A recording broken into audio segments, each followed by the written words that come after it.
Recruiting is being reshaped by AI, global talent, offshore delivery, and changing client expectations. Staffing firms are under pressure to deliver faster, operate more efficiently, reduce manual work, and still maintain the human judgment that great hiring requires. But the real question is not whether AI will affect recruiting. It already is. The question is which staffing firms will use and which firms will fall behind because they continue operating the same way. Today, we are going to talk about global recruiting, RPO, offshore talent, technology, staffing operations, and what the next generation of workforce solutions may look like. Welcome to another edition of the Smart Office Podcast. I am your host, Hippolyte Asa. I am an AI implementation engineer. I help small businesses use practical AI systems to improve operations, client experience, and growth. Today, I am very excited to welcome Hank Levin, founder and chairman of Be Additive Corporation. Hank is a global staffing recruiting entrepreneur. Before Be Additive, he helped build one of the world's largest global recruitment process, outsourcing companies, providing RPO services to hundreds of clients and placing tens of thousands of professionals across multiple countries. Today, Be Additive is focused on global workforce solutions, staffing, RPO, offshore and nearshore teams, direct hire, EOR and payroll support, and AI-enabled talent solutions. Hank, welcome to the Smart Office Podcast. Thank you, Hippolyte. I'm very glad to be on your podcast. Thank you very much. I'm glad to. So I've been looking forward to talking to you. I mean, you've given your experience. There's a lot to learn and unpack from what you've been doing so far. You've seen recruiting at a scale that many people only talk about, right? So I think this conversation will be very valuable for many, many people, maybe staffing leaders, people who think of getting into the recruitment as an area. Maybe somebody's thinking of being a recruiter or maybe being an owner or starting an agency. They are going to really enjoy and learn from this discussion today. So for everyone listening to this conversation, there's a lot of things we're going to talk about. Just be active. So Hank, before we get into any technology or anything global recruiting, can you share your story? What led you into staffing, RPO, and the workforce solutions you currently provide? Sure. Well, I'm a serial entrepreneur, so I've reinvented my career several times. If you're going to go way back, my first job out of college, I did fusion energy research. So that was probably not too many people can say. Right. And then I was involved with some very early home automation startups. We were known as the bleeding edge. We bled more than made a lot of money, but we did have an exit and made a little bit of money. Wow, okay. I followed that with a series of venture capital-backed startup software. But then I started doing the offshore stuff. So that was about 20 years ago. And we built a pretty big recruiting company. We had about 950 recruiters. And we were working in about 130 different clients in almost 40 countries. And that was but I really missed building product. Okay. So we started Be Additive World. So we're still doing recruiting as is there. But the really cool thing that we're doing is in software development. So we built a tech team and we're building a marketplace. And this is a very specialized marketplace. It's for hiring senior AI talent for startups. So the problem these startups have is, as I'm sure you know, for the senior levels of AI, there's enormous demand for that talent, very little supply. And these startups are raising incredible amounts of money, and their investors want them to build. But without the people leading your development team, it's pretty hard to build. The positions that we're filling typically in the U.S. would have an annual salary of $300,000 to $500,000 plus equity. And even when you're willing to pay people that, a lot of these candidates, they have their pick of jobs. They'd rather go work for big tech, right? So they'll go to NVIDIA or Google or Anthropic, OpenAI. And it's just very, very hard. Meanwhile, having worked around the world with technologists for the last 20 years, I know that there's spectacularly good AI talent in a lot of countries. And most of the people working in their local country in AI would much rather prefer to have a global presence, work for a US or a European company because first they get a nice pay bump, but Right. also they gives them much more global exposure. So what we do in our marketplace is AI startups post their jobs, and then we have a big database of AI Huh? candidates around the world. We match them up with AI. But we also have very much of a human touch because we know at these senior levels you need to have a human touch. So Right. we have assigned recruiters and account managers who also interview all the candidates and make sure that they're not only a very good fit in terms of skill, but in terms of cultural fit. Right. So let's say, is the focus more on like global talent?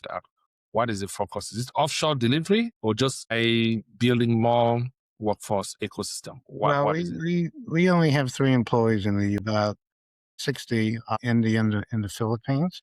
So we do our recruiting and account management from offshore, but we most of our clients are in the U.S.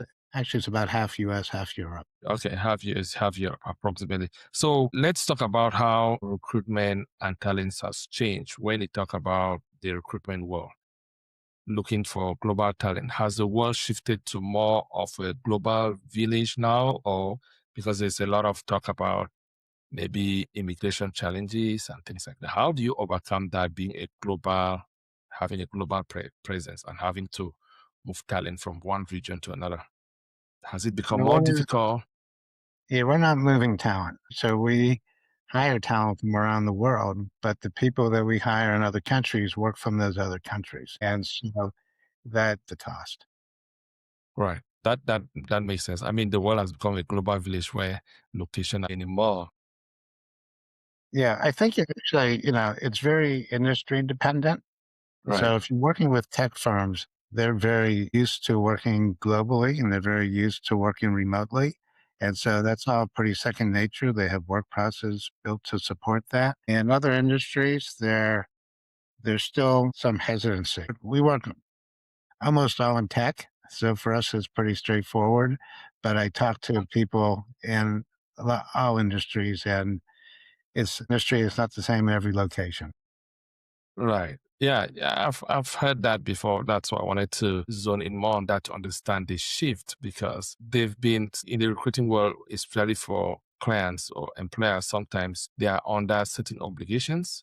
Maybe it comes to data sharing or tech sharing and how is the industry adapting to that? Well, it's very, very important that wherever you hire talent, that they're legally employed. So that means they, No matter the location where they are, right? yeah. So you shouldn't be paying people under the table. You should make sure all the taxes and the compliances are okay. And so if you hire someone from us in India and Philippines, where we have legal entities, we will employ them and take all their compliances.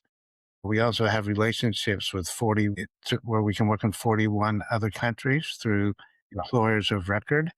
And so we would employ people through the employer record. If you pay people under the table and you're very small, you'll probably get away with it.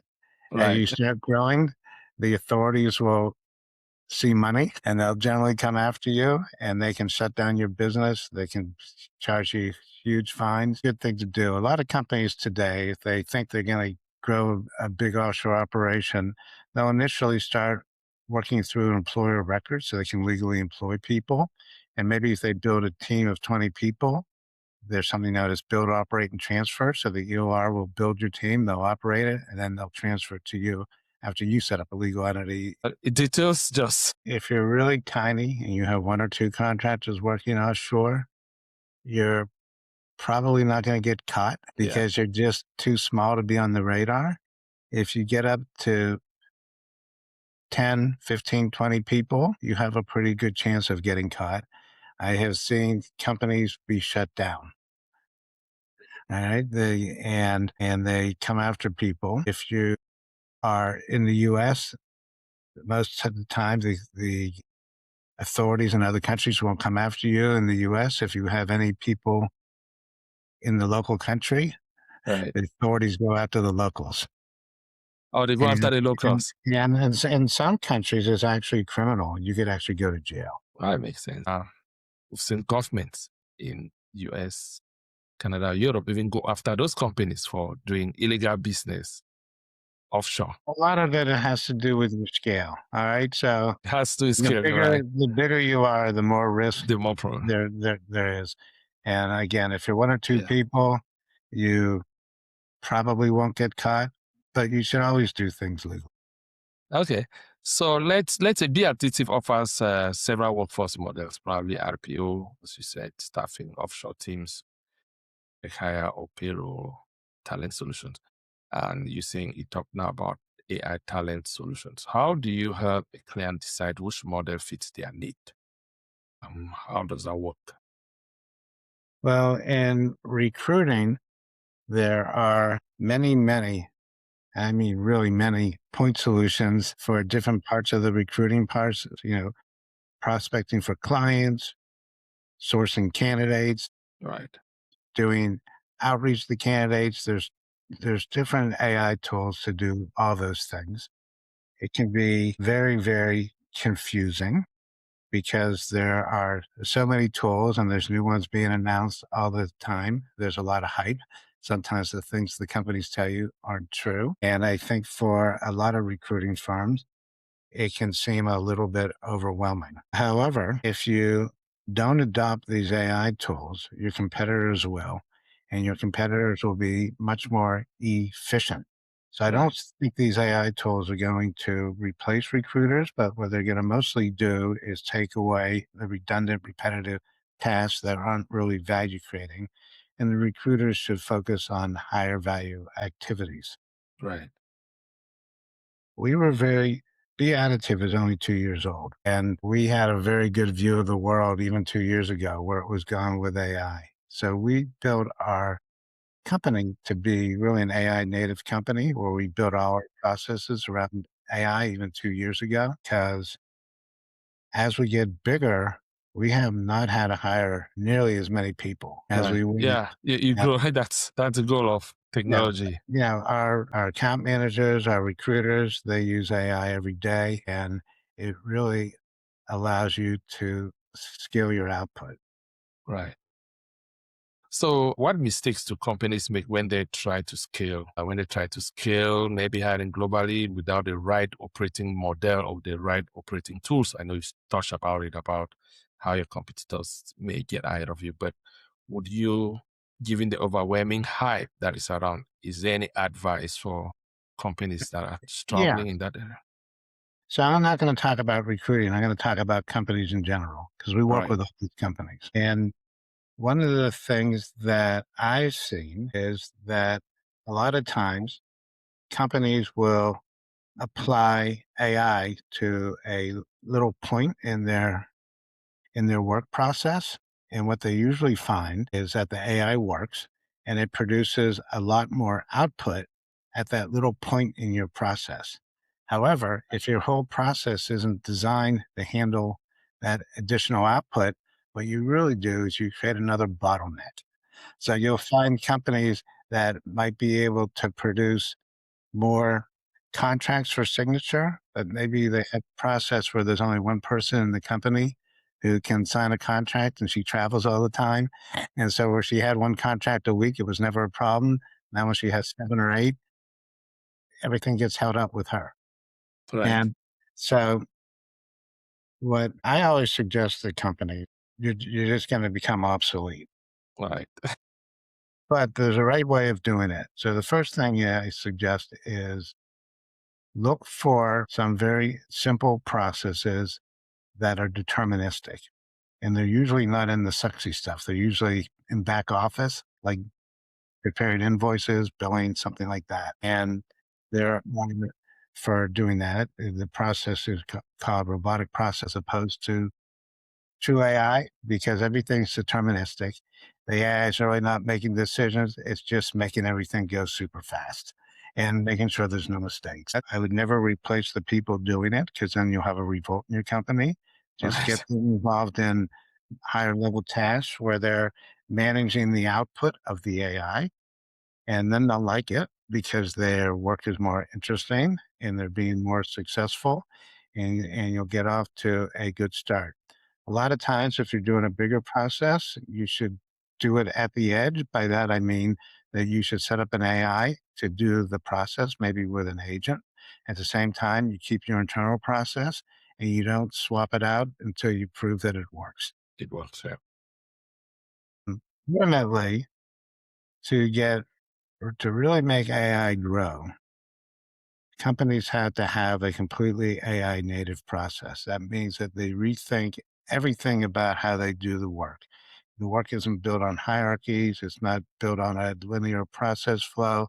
It's really built around an intelligence engine. And that is a big lift. All right. Right. And that doesn't happen overnight. Start with these easy wins, build, get your company smart. You learn by doing, and then over time, bring in people that can re-engineer the whole end-to-end process. Wow, that's a very good advice because a lot of companies are in limbo and they growth in terms of Wow, mine. So as I told you, we started a company. We were AI native from day one. We have a tools assessment team, so it's a small team. There's like 3 people on it, but we hear of new things in AI really every day. right, And when they sound interesting, I send them off to our tools assessment team. They usually do a demo. Most companies will give you a free trial. Re- I refer products to our tools assessment team. They'll come back to me and they'll say, it's really not very good. It has bugs. It's missing these features. We right, ran this output it produced didn't really make sense. It's not ready. And then I'll right. keep hearing about it. And so maybe 4 or 5 months, I'll say, I've heard about this like 3 more times. Look at it again. And they'll test it again and they'll say, it's a brand new company. And now the bugs fixed. It has every feature. It has 2 features we never thought of. The output's great. Yeah, And this stuff moves so fast because there's so many startups building. yeah. Yeah. And That's now you have like all this recursive self improvement where AI is writing AI. So these companies' products are just improving so quickly. One of the things I tell companies is never sign a long-term contract in AI yeah. I was gonna say that because there's a very good chance it's gonna before your change. contract expires, it won't be the best product anymore. Right, So you'll go month to month, even if you're paying more, right, and you know, have people who are always scouting, always on the lookout. But the way you get smart at AI is really by doing. Just get your hands dirty, start doing it, and you'll start to understand it. You'll start to what you really understand is what it can do and what it can't do and what your needs are and what's just hype. But you kind of figure that out when you just start doing it. right. I mean, that's good advice because I was going to ask you. My next question was, how do companies keep pace with the speed of go? Companies will do a refresh every 1 year, with 4 years, and now Yeah. it's probably every week, and they have to keep that pace, keep moving. And how do companies keep pace with that? About a month ago, I had a conversation with this woman. It was a really funny conversation. She's she has an AI company. She's pretty on top of it, but she said it's not a big company, maybe $20 million. And she said to me, Hank, I'm going to tell you something I never tell anybody. I feel like AI is like doing the laundry. And I said, what do you mean by that? And she said, well, I love doing projects. If you're doing something in your house, if you're replacing your windows, you have a project, you study it, you hire somebody. When it's done, you have your windows and they're good for 20 years. With AI, there's always more. It's like your laundry. And when you do your laundry, as soon as it's done, you have another load. You And then have you have another another look. load. And she So said, it's exhausting. it's ex- But you'll find someone who loves it. All right. So I'm telling you, the head of product in our company just loves it. And the more new stuff you throw at him, he just loves to learn. that's You know, find hire people. feel like there's been some talk or maybe complaint, quote unquote, of talk of has it created more opportunities or beginning where they are struggling to fill up? But generally, do you feel like it's creating more opportunities or it's dampening the mood for candidates? How do candidates who just want to pay their bills look at it? I think it is heavily dependent on the types of the industry you're in and and the type of skills you have. So if you're an entry level developer, AI has really made it very difficult for you because Right. those are the jobs that are really being cut. As some entry level analyst jobs are. Unfortunately, for a lot of college kids, this is where they start. And Right. so it's hard to start your career when you can't. I talk to a lot of people in college, even, it's very funny in computer science. Probably for the last 30 years, mommy and daddy's told you, go to a good college, get a computer science degree, and you're set up for life. And now, you go to a good school, get a computer science degree, you might not get a job. And So what would be your advice to kids of today or now, candidates? a couple What's your things. best? First of all, understand why you're not getting a job. So you have Right. generative AI. Generative AI is great at producing language. All right. So, we all know that you can put a prompt in the cloud and it'll produce a beautiful document for you. But what it's really good at is producing software, because software is a language just like English or French, but it's much more structured. There's a lot more rules. And AI is very good at predicting the next word, especially when there's lots of rules. So it's great at coding. And now with recursive self improvement, it not only can code, but it can look at its own code and improve it. So the whole pace of coding is just going so fast and it's being devalued. What people in computer science need to do is, if the only language they know is coding, they're in trouble. So my first piece of advice to them is to learn a second language. So a second language could be the humanities, it could be sales, it could be becoming an expert in an industry. And if you know software, but you also know your second language, you will be very, because if all you know is what AI is good at, you're in trouble. Because AI is going to it's going to be better than you. Right. So you have to know things beyond what AI is good at. And in every job, there's still the human touch. So if you learn a second language, you can apply your human touch. I mean, people who can code and also sell are very valuable. People who can code and also understand an industry are very valuable. So that's the first thing you should do, is learn a second language. The second thing you should do, and people in computer science hate this because in the past they just mailed out their resume and everyone wanted to hire them. But you got to get good at networking today, because there are so many AIs that are sending out resumes. So companies' volume of resumes have gone up, 300%, and humans aren't reading them. Right. So AI is sending resumes and AI is reading resumes. And if you're just applying that way, "Hey, here's my plan for my career. I've learned this second language. Do you know people in industry who I can talk to about this?" And your professors will know people in industry. They will help you.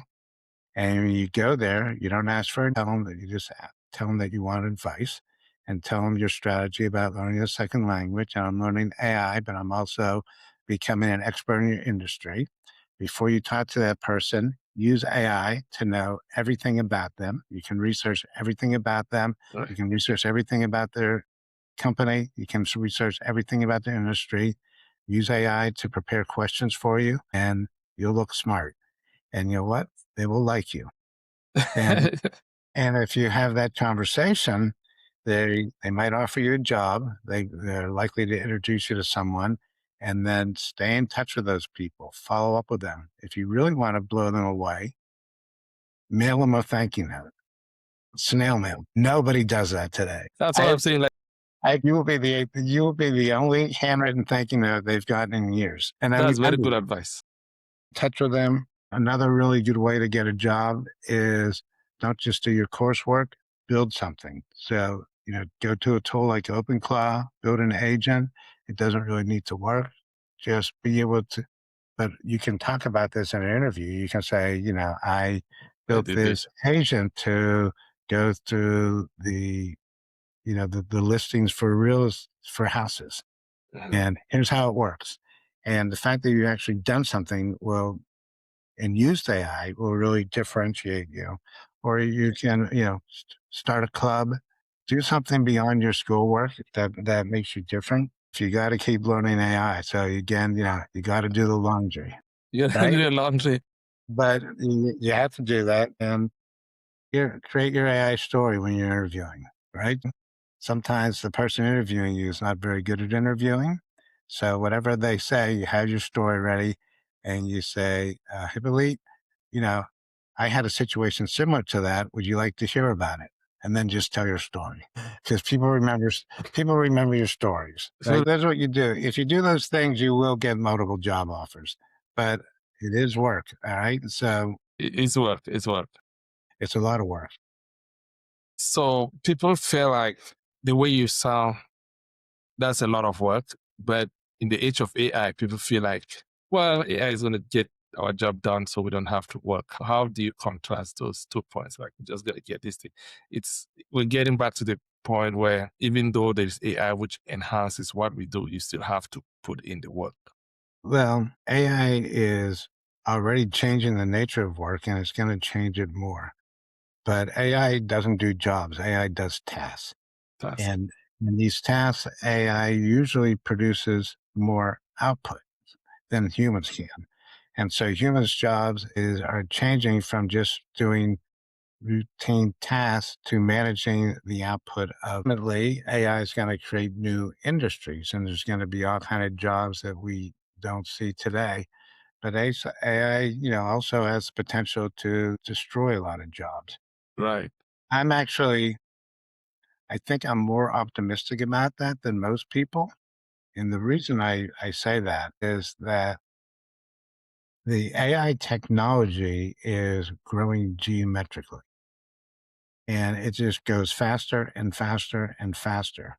But the AI technology doesn't grow in a vacuum. It has to be absorbed and understood by people, and people cannot absorb it. People don't want to do the laundry. It's too much work. So, and for AI to really have a big impact in organizations, organizations need to redesign their whole work process around intelligence. You see the change that's happening first in the most technologically advanced companies, like in software development, because they can adapt quicker than your typical organization. But I think a lot of people I talk to in Silicon Valley don't understand that most of the country doesn't really like AI. Yeah. And they're not eager to adopt it, and they wish they wouldn't have to. They'll adopt it when their competitors adopt it first and they're threatened by it. And so if there's a scenario where AI starts wiping out huge number of jobs, which it has not done today at all, it's probably created more jobs than it's wiped out. Although it's wiped out jobs in Certain sectors. segments. But if it gets to a point where it's wiping out a lot of jobs, there's going to be a huge political backlash. Right. And if people, if unemployment goes way up, people won't have money. They don't have money, they can't buy products. So And do, so do if you think there's going to be a concentration of money maybe to a certain sector of people who are really maybe there's going to be a shift in terms of concentration of income towards a certain sector because well, now it's you can look at a dystopian future where income is very concentrated and a lot of jobs are wiped out. And if that happens, there'll be a lot of social instability, there'll be a lot of political instability, and the government will take action because they'll have to. but just not to let me play the devil's advocate here. It has not going through history from the Renaissance, it hasn't happened before. We saw the upheavals of the textile industry in the UK. We saw some of the farm strikes where when machinery was introduced, and it didn't happen during the transformation of the American economy from a produce to a service-based economy because a lot of people adopted it. How do you see, but we notice the upheavals that are happening during the Renaissance where textile industry was transforming into mass machine production and there was really political upheavals, but the government stood firm. How do you see that happening? Is it going to be Well, more all right. So here's my view on that. Throughout history, every major disruptive innovation over time has created new industries and more jobs than it's destroyed. So that happened right? when the shift to agriculture to industrial economy, from industrial commerce economy to service economy. The the thing, it's still most likely that over time AI will produce new industries and more jobs than it destroys, but no one knows what those new jobs are. The big challenge today is AI has the potential to replace knowledge workers who make pretty much money, who have a lot of political power, that more, lowly paid workers never had that type of Right. political power. And so it's not really clear what's going to happen. I think that the AI, because companies and people won't be able to adopt it as quickly as the technology exists. I think the transition most likely won't be as bad as some people fear with Right. job loss. And I think AI will produce a lot of new types of companies and new jobs, but I can't tell you what they are. Right. And Because nobody knows. there's no guarantee of that. All right. I think if it doesn't, there's going to be a lot of political unrest. By the way, it's not only unrest created through income inequality, there's geopolitical unrest because almost all the lead is, the lead in AI is really in the US and China. And if all these other countries in the world get left behind, they're not going to be very happy about it either. For sure. So what should recruiters do to remain valuable as AI is becoming probably, as you guys said, your workforce hasn't increased, but you've scaled. Yeah. So in such a situation, you're able to scale without increasing the workforce and then increasing value.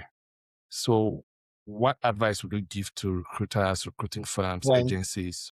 all right. So I think the vast majority of recruiting agencies have adopted AI, at least in parts of their company. I don't think that was the case a year ago, but I think just about every one of them has now. They're seeing, similar improvements in their productivity, more output. If you're a recruiting company and you haven't adopted AI, you better do it next week because you're gonna really become a dinosaur. People who talk about the dinosaurs, you always hear the term survival of the fittest. Yeah. It was always a misnomer. It was never Mhm. survival of the fittest. I mean, the dinosaurs were the biggest, baddest beast in the world, right? They didn't have any predators; they could eat everybody. So they were the most fit, but they weren't the most adaptable. And and it's really about the survival of the most adaptable. And recruiting companies that don't adopt AI are gonna become extinct. Okay. So I mean that's I mean not only in recruiting or staffing, but I believe many other industries. Which industry do you feel they're going to be the last to adopt AI in terms of your talent and the way you've seen the global industrial network? Which one do you think is they're hesitant or they're slow or they feel like it's not Yeah, the I don't, I AI don't, doesn't? I don't know that they're slow. I think it's more around the nature of their job. So if you're in the type of job that requires a lot of human interaction and Right, physical work, like a nurse, it's pretty hard to replace a nurse with AI today. right. And in the very long term, that may not be true, but certainly for the next 20 years, I think that's true. So that's It's like a bit tough. and and and some of the things that always exist if you just look at socio-demographic trends, there's going to be a lot of need for healthcare as our population ages. Right. And so you see a lot of growth in healthcare jobs now. You probably will continue to see that over the longer term. And AI probably won't hit it. If you work in a lot of jobs like construction, it's pretty hard for AI to to do that replace? today. I think eventually you're going to see a lot of improvement in robotics, and Right. you'll have AI built into robotics, where again, with recursive learning, the robots will get smart faster. But it's a lot harder to innovate and iterate in a physical product like a robot than it is in a piece of software. In software, if you find a bug, you can just fix it. In a Just robot, fix. it's not so easy to just fix it. So robots will come out, that'll take a lot longer. Well, let's talk about Be Additive a little bit here. As you continue to build across staffing at Beyond, a lot of AI-enabled workforce solutions across the world, what are the business priorities that you are most focused on improving right now? Well, in our company, our real focus is on our Be Additive Tech company, the one that's building Talentive. Talentive is the AI hiring marketplace that we talked about. So, people can go to that at mytalentive.com. Okay. And we're actually looking, we just rolled that product out like 3 weeks ago. So we're looking for beta customers. Beta customers, if we place a contract with you, we'll pay for the first 100 hours. So it's Okay. a pretty nice inducement. And our goal really for this year is to become a very well-known brand in the startup community, looking to hire senior AI talent through the My Talentive platform. Right. And if once we build our beachhead with senior AI talent, then we will expand that marketplace to go into other technical verticals. Wow, that's a great idea. So, any advice to maybe your clients who may want to be your clients, and then candidates who may want your service? Both of them may certainly want your service. What would you tell them? Maybe potential clients. Are you localized in a specific area?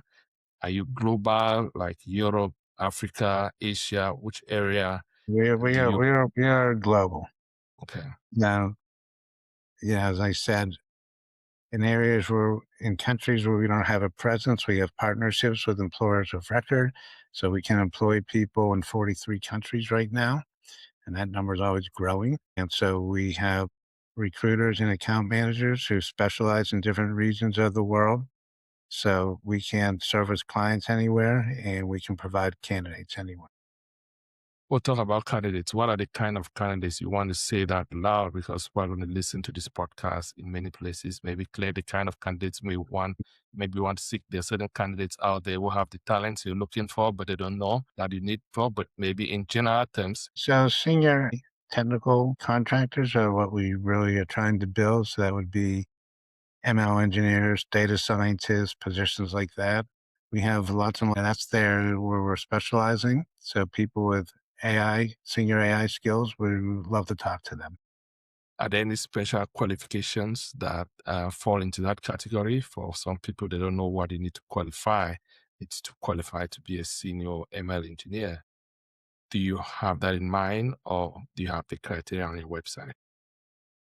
We have brief descriptions on the website, but people Okay. a lot of this stuff's pretty new. The more good work experience you have on interesting projects, it's more important. I mean, one of the things about AI is a really great equalizer. Um, it used to be you just hired people from the best skills. Now you look for people who are from the best schools. Now you look for people who've done things before. That's good. That's good to know. So companies as well can equally reach out. How is the pace of adoption when it comes to AI? Are they adopting it? Yeah, they're adopting it. I think that I would say probably not as aggressively as the US and China. What advice would you give some of these companies in terms of adoption? The main thing is just start. All right. Right. So do some experiments, but hire a consultant We can get you a consultant who can come in and analyze your business. Don't try to boil the ocean on day one. Look for some simple processes. They're usually in back office or simple things where you can just automate a process, but do it with AI, get a win, demonstrate to your company, to your employees that they're not going to get replaced, demonstrate to the management that it works, show the return on investment, and then more processes, simple ones. Once you get good at it, then you can really consider about doing a much bigger transformation. But don't try to transform the company on day one. It's to go for some little wins. That's good. For those who want to maybe contact Be Additive, do you want to just say your website, wherever they want to contact? I know we're going to write it down below there, but if you could say it out. Yeah, so the website is just www.beadditive.com. Okay. Our talented AI hiring marketplace is www.mytalentive.com. You can connect with me on LinkedIn. You can reach me at hank.levine@beadditive.com. I would love to hear from people. Well, Hank, thank you very much for joining me on the Smart Office podcast. I really appreciate your insights on the global recruiting, offshore technology transformation and disruption in this current era, and what staffing firms need to do to remain valuable in today's environment and in the future, and probably and as well the future of work. Okay, my pleasure. That was fun.